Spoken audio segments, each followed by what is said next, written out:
You clenched your jaw on the scream, swallowed the sob that clawed its way up your throat.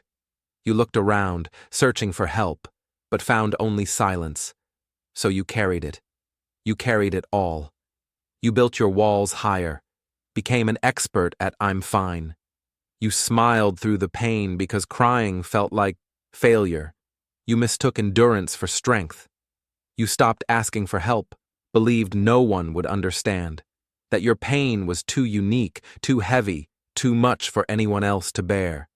So you bore it, silently. You carried the weight of others' emotions too.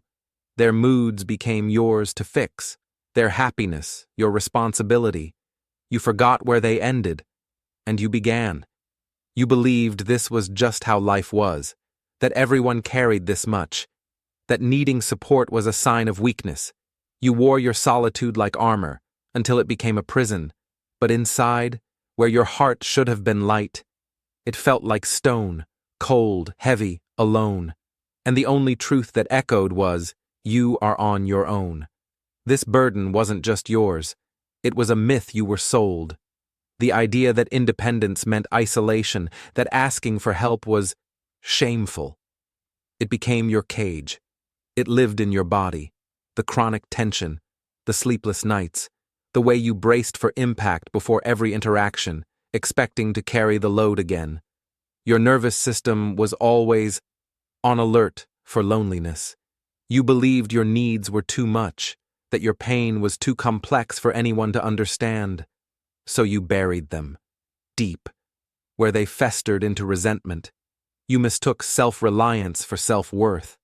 Thought needing nothing meant you were strong, but strength without connection is just exhaustion wearing a mask of pride.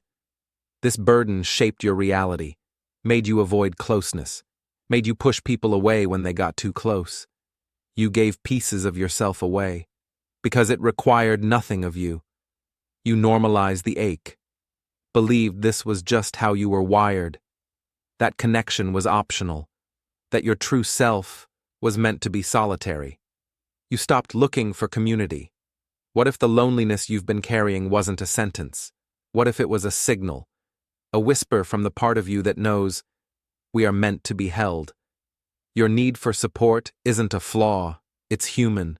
Your body, your mind, your spirit, they were designed for connection, and they were right to crave it. Healing doesn't mean dismissing your past independence, it means integrating it.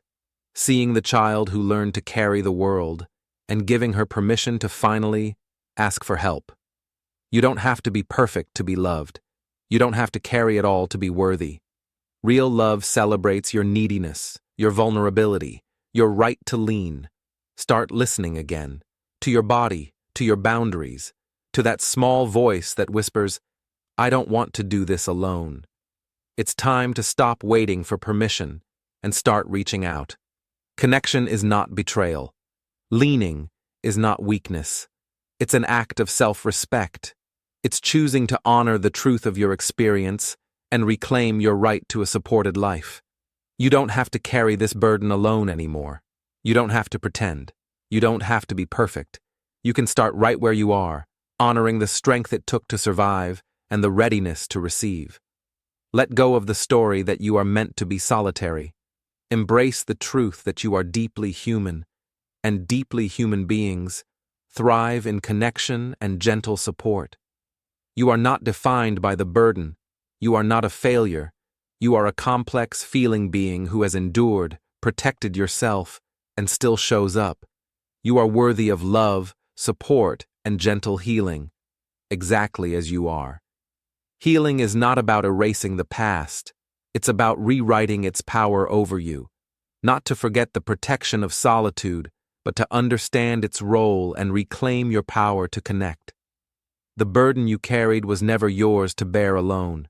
It was a signal, a protective measure, a part of you needing support. And now, it's time to transform its weight from isolation into an anchor for deeper belonging. This is not the end of your story. This is the beginning of the chapter where you choose to see the wisdom in your protection, the strength in your sensitivity, and the freedom in finally letting support hold you If you're ready to finally let go of carrying it all alone and explore the path to a more supported, connected life, we've prepared a gentle guide to help you begin. You'll find it in the description below, waiting for you when your heart says it's time.